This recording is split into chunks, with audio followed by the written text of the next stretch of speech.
We live in a day and age when crazy wackos can happily merrily write books about Tolkien and they are published.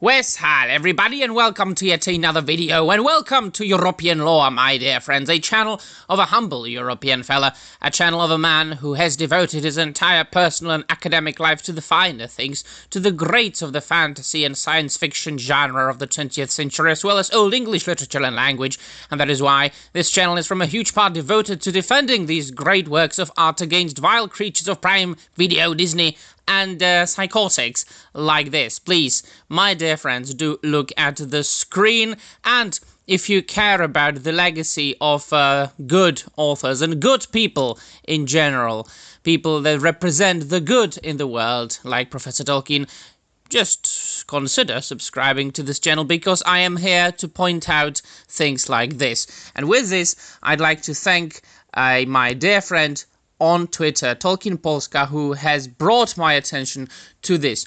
He has posted that he is reading about misogyny in Tolkien and said, why am I doing this to myself? And I thought, oh my, what's that? And he posted a snippet from the book which basically says that it is sad that a man who was shaped by women in his life was so much influenced by the misogyny so rooted in culture, and that women in his works were, just out there in the background. To which I said, oh, and what kind of a genius wrote this? The Lord of the Rings was about war, and The Hobbit was about a dangerous journey after a dragon, so on and so forth. And so he posted this, which is the Polish translation of this book. And I looked for the author, Jesse Zander. And the biography of Jesse Zander here, this is, by the way, the English original version. And the bio of this author says, Jesse Zander is a queer, non-binary writer and biological anthropologist who was born in 1991 in Kendal, Cumbria, and moved around UK a lot of in their early years before settling in Cambridgeshire. They discovered Tolkien whilst they were studying archaeology and anthropology, yada yada yada. It ends, and would very much like to be one of those authors who owns a cat or three. Nothing against that. Be what you want, call yourself whatever you like. If you want to play make-believe, do it. All you care. We live in a free world. If you are not hurting anybody else by this, you might as well call yourself a pink dolphin with wings and think that you can fly above the Pacific Ocean. However, if you are going to venture into Tolkien's life and his works and come up with total and utter nonsense, and you are going to gaslight people, and you are going to lie to people, and you are going to play Orwell 1984 and change history and absolutely lie about who Tolkien was and what he stands for, I am going to stand against you. I am going to summon the Rohirrim, and we are going to ride against such a craziness. Now, consider this. Consider the many reasons why Tolkien wrote his stories, not only The Lord of the Rings, but also The Hobbit, and all his stories that were subsequently collected by his son Christopher Tolkien and put into books like The Silmarillion, The Unfinished Tales, The History of Middle-earth, so on and so forth. So first and foremost, of course, he was a philologist, a linguist, who has devoted his entire life to studying languages, and also the history of languages, the historical forms of English, for example, Old English, and Old Norse, so on and so forth, Finnish. And then he created his own artificial languages and their historical forms, which means that he created a word in Elvish, in, for example, Quenya, right? So he needed to know what that word looked like 1,000 years before he used it originally in the fictitious history. So he traced linguistically, based on his own knowledge of the primary world's languages, what the word would sound like in an ancient Quenya, and he just devised it. He traced it, and it was there. And so he was such a genius that when he created those languages, he just said to himself, well, yeah, but languages are not a thing that you just come up with in a lab. You need people to speak the languages. So he created stories for, about people, elves, dwarves, wizards, so on and so forth, hobbits, that would speak those languages first. And then second, we all know that Tolkien was very much sad about the lack of surviving legends and mythology that would be of English, native English origin. And he wanted to give his own country, England, their own stories, myths and legends. And by this he created actually a myth, a legend, a story, an epic for the whole Europe. And ultimately for the entire world.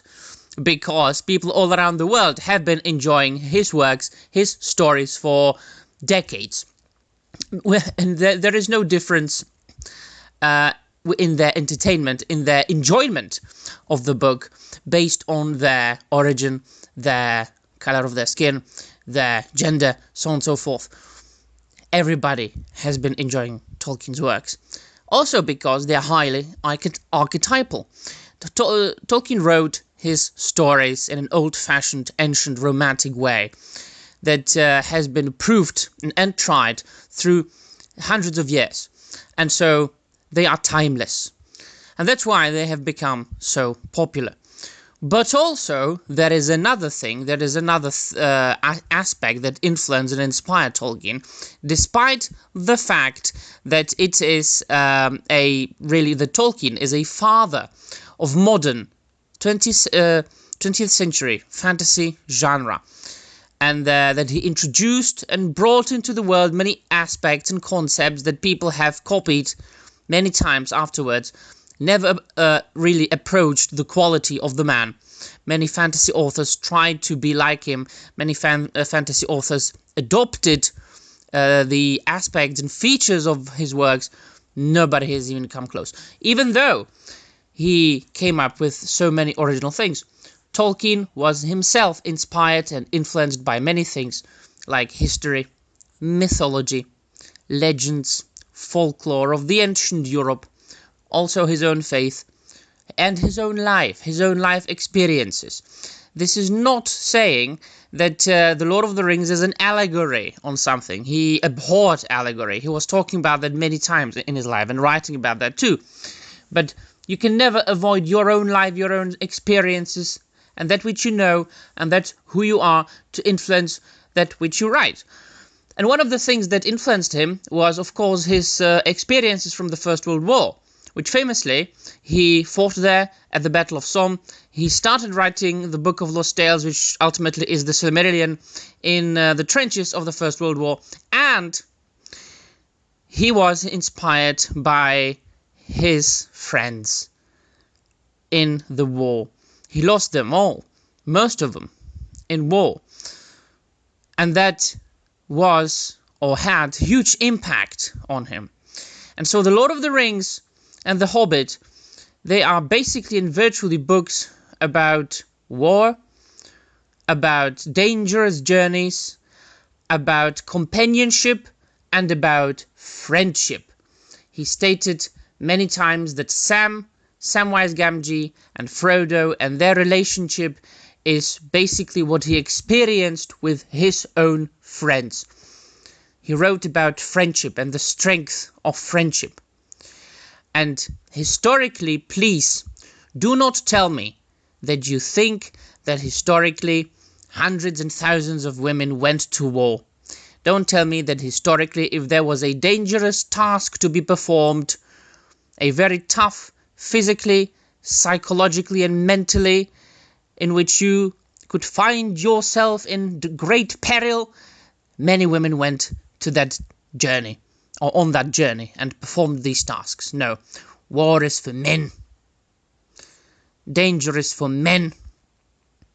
Men go to danger to protect women. And so, that's why The Lord of the Rings and The Hobbit, 99.9% is about men. And if we go into depth then, why are we doing an injustice to such fantastic characters?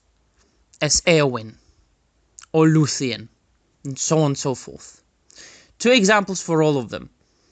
If you are saying that women are hugely underrepresented in Tolkien, you are clearly saying that you haven't read the Silmarillion, that you haven't read the Unfinished Tales, that you really haven't read anything that Tolkien wrote. And so, my dear friends, I'm telling you, don't buy this book, please. If you want me to recommend you a book, buy anything that Tolkien wrote. Buy anything with the name Christopher Tolkien on it, that he edited, or Brian Sibley, or Tom Shippey. Avoid this whatchamacallit the name. Avoid Jesse Zander, because whoever that person is doesn't understand Tolkien at all. Alright then, let me know in the comments down below what you think. Thank you very much for watching, and I'm out of here.